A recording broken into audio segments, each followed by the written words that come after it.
America Lebanon में बहुत हद तक हस्तक्षेप की कोशिश कर रहा है, चाहे वो स्ट्रेटेजिक लिहाज से देखा जाए या डिफेंस के लिहाज से देखा जाए। लेकिन सवाल ये भी है कि क्या लेबनान में अमेरिका की दाल नहीं गलने वाली है। देखिए, हिजबुल्लाह के खिलाफ एक्शन करने से सेना ने इनकार कर दिया है। हिजबुल्लाह के खिलाफ किसी भी तरह की कार्रवाई करने से सेना इनकार कर चुकी है। लेबनान में हिजबुल्लाह को हथियार डालने पर मजबूर करने की अमेरिकी कोशिश जो है वो फिलहाल पिछड़ती चली जा रही है, क्योंकि अब जब सेना ही नहीं लड़ने जाएगी तो अमेरिका कोरी बातें करके, बड़ी बड़ी बातें करके क्या ही हासिल कर लेगा। पिछले 2 हफ्तों की अगर बात करें तो कूटनीतिक हलचलें ही बताती हैं कि वॉशिंगटन का दबाव उल्टा असर डाल रहा है। न सिर्फ हिजबुल्लाह उसके सहयोगियों को और मजबूत कर रहा है, बल्कि लेबनानी सरकार को भी असमंजस में डाल चुका है। कंफ्यूजन वाली स्थिति अमेरिका के लिए भी हो गई है। लेबनान में हिजबुल्लाह को हथियार डालने पर मजबूत करने की जो अमेरिकी एफर्ट्स थे, उनको ये बड़ा झटका लगा है। It's a big jolt to America. अमेरिकी दूतों ने लेबनानी नेतृत्व पर दबाव डालने की कोशिश की, लेकिन सेना ने यह साफ कर दिया है कि वो प्रतिरोध के खिलाफ कोई ऐसा स्टेप नहीं उठाएगी जिससे कि देश की शांति को नुकसान पहुंचे। यानी कि सेना ने ही पैर पीछे खींच लिए हैं। अब लड़ोगे तो किससे लड़ोगे। 17 अगस्त को अमेरिकी प्रतिनिधि थॉमस बैरक और मॉर्गन ऑर्टेगस बेरूत पहुंचे। उन्होंने राष्ट्रपति जोसेफ और प्रधानमंत्री नवाफ सलाम और संसद अध्यक्ष नबीह बेरी से मुलाकात की। मुलाकात के दौरान बैरक ने सेना प्रमुख जनरल रोडल्फ हेकल से सीधे पूछा कि क्या सेना हिजबुल्लाह को हथियार डालने पर मजबूर कर सकती है। जनरल हेकल का जवाब साफ था कि सेना ऐसा कोई कदम नहीं उठाएगी जो देश की शांति के खिलाफ हो। तो इसका मतलब यह हुआ कि जो चल रहा है उसे चलते रहने दिया जाए। देखिए, सरकार की दुविधा और जनता का रुख भी जान लेना बहुत जरूरी है। सलाम सरकार ने अगर हाल ही की बात करें तो एक रोड मैप पास किया है, जिसके तहत अगले साल तक हिजबुल्लाह को निशस्त्र करने की एक प्लानिंग भी है। लेकिन सरकार अब खुद संकट में फंसी हुई है।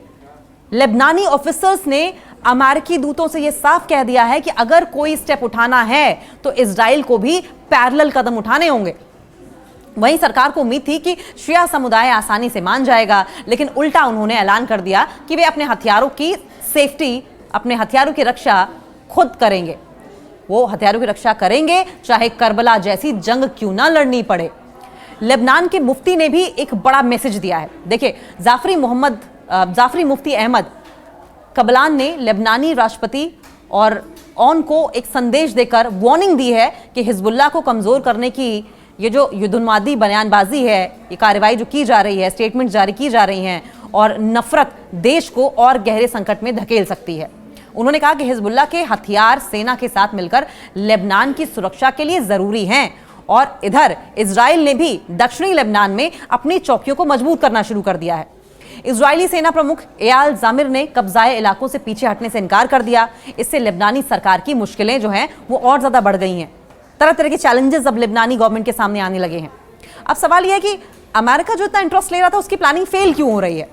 अमेरिकी दूतों ने बातचीत में इस बात का दावा किया है, ये क्लेम किया है कि इजराइल को भी अंतर्राष्ट्रीय नियमों का पालन करना होगा, इंटरनेशनल लॉज जो हैं उन्हें फॉलो करने होंगे। लेकिन लेबनानी नेताओं को इन वादों पर भरोसा नहीं है, क्योंकि वादों से बार बार पलटा गया और इसलिए लेबनानी नेता इजराइल की और अमेरिका के इन दावों पर, बातों पर भरोसा नहीं कर रहे हैं।